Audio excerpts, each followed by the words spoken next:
नमस्कार दोस्तों, आज हम बात करेंगे ग्रीन मैन्यूरिंग यानी हरित खाद के तौर पर इस्तेमाल किए जाने वाले सनहेम क्रॉप के बारे में। इसको कई एरियाज़ में सनई, सन, झुनझुनाया इत्यादि तौर पर भी जाना जाता है। दोस्तों, अभी के अगर भारत के खेती का अगर झुकाव देखें तो ऑर्गेनिक एग्रीकल्चर के ओर थोड़ा ज़्यादा ही देखने को मिलता है और होना भी चाहिए।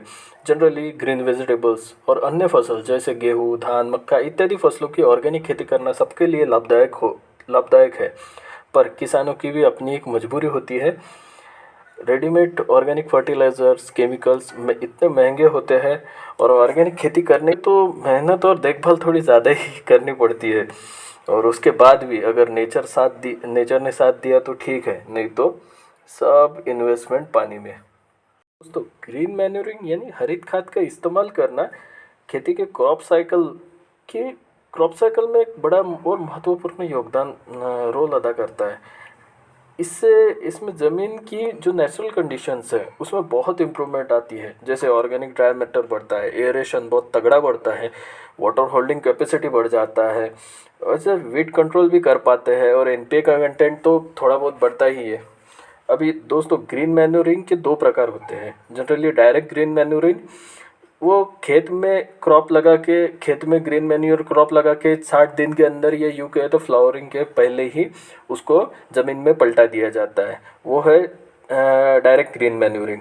अभी उसमें जनरली चौलाई, सनई, ढेंचा इत्यादि क्रॉप्स आते हैं। और दूसरा है ग्रीन लिफ मैन्यूरिंग। उसमें पाता तोड़ के ज़मीन में फैलाया जाता है और उसके बाद उस पाते को पलटाया जाता है। उसमें जनरली नीम का पत्ता, करंज का पत्ता, अमलता, सुबाबुड़ इत्यादि क्रॉप्स को ग्रीन लिप मैन्यूरिंग के तौर पे इस्तेमाल किया जाता है। दोस्तों, स्पेशली अभी सनहेम की अगर बात करें, जिसको सनिया, सनई, झुनझुनिया, सन इत्यादि तौर पे भी जाना जाता है, अभी इसको सिलेक्ट क्यों किया गया है? फर्स्ट तो इसका है कि फास्ट ग्रोइंग है, मतलब इसका 60 दिन के अंदर ये अच्छी वेजिटेटिव कंडीशन अच्छी ग्रो कर लेता है। 60 दिन के अंदर ये अच्छा बढ़ जाता है, अच्छा खासा बढ़ जाता है। इसका ये फर्स्ट ये है। उसके बाद इसका वाटर भी, उसको पानी भी बहुत कम लगता है और ग्रो करने के लिए। और फर्टिलाइज़र एक बार आप यूरिया दे दीजिए, इसका नोड्यूल्स फॉर्मेशन स्टार्ट हो जाएगा, बस उतना ही यूरिया सफिशिएंट हो जाता है इसमें। और इसका कोई भी सीज़न में, इसका मेन तो वही रीज़न है कि कोई भी सीज़न में ग्रो कर लेता है। जैसे विंटर सीज़न है, रेनी सीज़न है, समर सीज़न है, कोई भी सीज़न में ग्रो कर लेता है। ड्यूरेशन इसका 60 दिन का है। जनरली 45 दिन से 65 दिन के बीच में इसको पलटा दिया जाता है। और इसका इंडिकेशन है कि फ्लावरिंग के पहले या फ्लावरिंग जैसे स्टार्ट हो गया है तो इसको पलटा दीजिए। अभी इसका बेनिफिट्स पहले भी मैं बता चुका हूँ कि वाटर होल्डिंग कैपेसिटी बहुत अच्छा बढ़ता है, fertility, soil fertility, microbial activities भी बढ़ जाता है। जो सूक्ष्म जीवाणु है उसका एक्टिविटीज़ बढ़ जाता है। और उसमें एक सूक्ष्म जीवाणु ये भी रहता है, नेमेटोड्स थोड़ा सा घातक रहता है अपने प्लांट्स के लिए, पर नेमेटोड्स को भी ये कंट्रोल कर लेता है। और इसमें नाइट्रोजन फिक्सेशन जैसे डाइकोट है, नोड्यूल्स वगैरह फॉर्म होते हैं तो नाइट्रोजन फिक्सेशन भी बहुत तगड़ा बढ़ जाता है। ऑर्गेनिक मैटर तो वैसे भी मैंने पहले बता ही दिया है आपको। प्लांट के लिए ये एरेशन बढ़ा देता है और मतलब सॉइल में एरेशन बढ़ने से प्लांट का रूट जो ग्रोथ है वो थोड़ा सा फास्ट हो जाता है। एनपीके के कंटेंट तो उतना ज़्यादा बढ़ाता नहीं है, पर तभी भी केमिकल फर्टिलाइज़र के हिसाब से थोड़ा सा कम ही बढ़ाता है, पर वो भी सफिशिएंट है एक ऑर्गेनिक लेवल पे। प्रोडक्टिविटी, ये नेक्स्ट क्रॉप व उससे नेक्स्ट क्रॉप का प्रोडक्टिविटी लगभग 10 से 15% का, अगर नेचर साथ दे तो 10 से 15% का प्रोडक्टिविटी अच्छे से बढ़ा देता है। वीट का भी कंट्रोल अच्छे से कर लेता है। अभी इसका सबका भी एक फ़ायदा भी होता है, ड्रॉबैक्स भी होता है।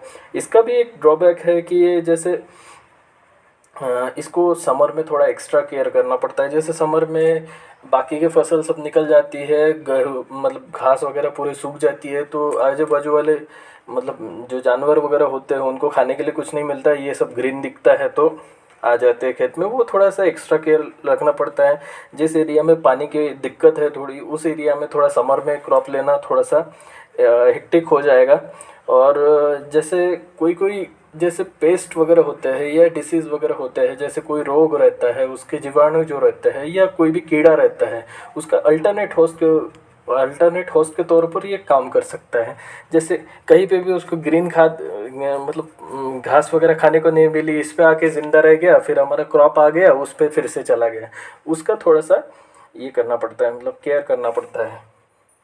इसका एक और एक हम फ़ायदे का बात करें तो जैसे ये ऑर्गेनिक फार्मिंग के लिए इस्तेमाल जनरली किया जाता है, तो इसका खाद का तो कंटेंट, एनपीके कंटेंट या अदर एलिमेंट्स का कंटेंट तो बढ़ा ही देता है ज़मीन में, पर उसका क्रॉप के हिसाब से या सीज़न के हिसाब से भी कुछ फ़ायदे हैं। जैसे समर में जैसे इसका मतलब जैसे कॉटन है, तुअर है, इसको फरवरी तक हमारा खेत खाली हो जाता है, तो इसको जनरली फेंक के कल्टीवेटर कर दो, फिर उसको 2 महीने तक ये करा दो, 2 महीने तक उगा दो, मार्च के अंत तक या अप्रैल के स्टार्टिंग तक उसको फ़ायदा होता है। रेनी सीज़न में इसका जनरली मैंने एक एमपी में, मध्य प्रदेश में जब गया हूँ वहाँ पे देखा किसी फार्मर को, एमपी में बारिश बहुत ज़्यादा पड़ती है, तो उसके चलते रेनी सीज़न में इसका एक अलग बेनिफिट है कि वो क्या करते हैं कि समर में कुछ क्रॉप ले लेते हैं, सब्जी ले लेते हैं, और जून के अंत तक सब्जी ले लेते हैं, और जून के अंत में ये सनहेप को खेती में फेंक देते हैं। उससे क्या होता है कि जो रेनी का सीज़न है वो पूरा सनहेप कवर कर लेता है, नियर अबाउट सब कवर कर लेता है 15 अगस्त तक, या यूँ कहे तो 20-25 अगस्त तक वो कवर कर लेता है। उसके बाद उसको ज़मीन में पलटा देते हैं, कोई एक वेजिटेबल ले लेते हैं, उसके बाद में शॉर्ट ड्यूरेशन का जैसे 30 दिन या 45 दिन का वेजिटेबल ले लेते हैं, उसके बाद में उसमें आलू लगा देते हैं, तो आलू का प्रोडक्शन अल्टीमेटली उनका 30% या 40% से बढ़ जाता है, तो उसका वो बेनिफिट है।